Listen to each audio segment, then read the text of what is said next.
Bonjour, je m'appelle Philippe Forbach, je suis sommelier et restaurateur. D'ailleurs, vous êtes ici dans la cave du bistrot du sommelier. J'ai gagné le concours de meilleur jeune sommelier de France il y a quelques années. Ensuite, j'étais meilleur sommelier de France. Et enfin, meilleur sommelier du monde, c'était en 1992.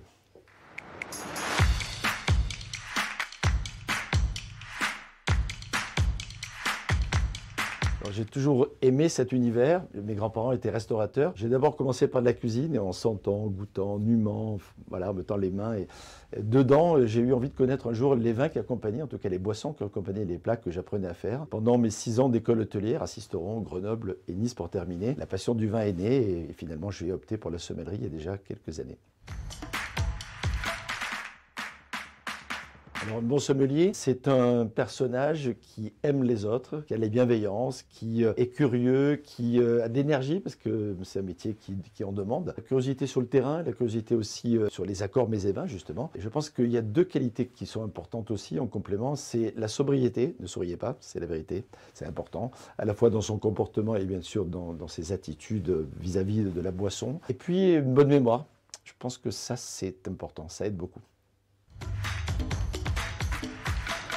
Alors en bon vin, on a l'habitude de dire que la bonne bouteille, c'est la bouteille vide. Donc ça veut dire que le bon vin, c'est celui qu'on aime finalement, et qu'on aime non seulement pour soi, mais qu'on aime à partager avec les autres. Il faut que techniquement il soit bon, mais qu'il y ait une dimension émotionnelle particulière pour que le souvenir soit là, emprunt effectivement vers l'avenir.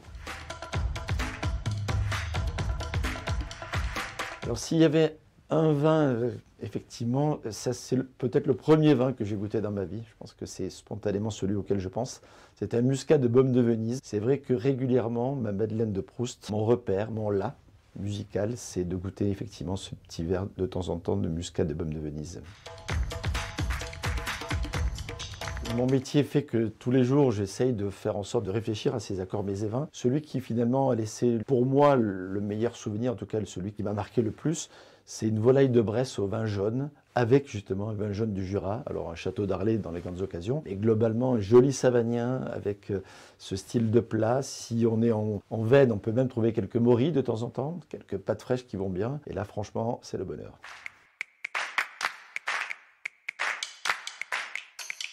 Il y a quand même beaucoup de choses qui ont changé. D'abord, la palette des vins s'est élargie dans beaucoup de pays, des pays auxquels on ne pensait pas du tout. Qui aurait dit, il y a 30 ans, que l'Angleterre serait un pays producteur de vins effervescents de qualité? On en sourirait à l'époque, et aujourd'hui, on constate qu'effectivement, ça évolue. Donc, il y a pas mal de nouveautés dans ce sens-là. Il y a aussi des évolutions de nouvelles générations de vignerons qui sont arrivés, qui sont sortis des caves coopératives pour faire du vin eux-mêmes, en Champagne, dans le Languedoc-Roussillon, en Corse ou ailleurs. Donc, il y a un vrai mouvement vers des gens qui prennent un peu plus d'indépendance, finalement en prenant un peu plus de confiance et qui rencontrent un vrai marché. L'évolution aussi des vins bio, c'est clairement quelque chose qui a évolué, en tout cas une approche plus responsable. Puis globalement, beaucoup plus de diversité. C'était un peu binaire il y a 30 ans. Quand on connaissait les Bourgognes blancs, les Bordeaux rouges, on avait presque fait le tour, pour l'essentiel en tout cas, de ce qu'il fallait vraiment bien connaître. Aujourd'hui, il faut toujours connaître ça, sauf qu'il faut connaître tout le reste, en France et ailleurs. Et ça, c'est juste extraordinaire parce qu'il n'y a pas de limite finalement au plaisir, à la connaissance et au partage.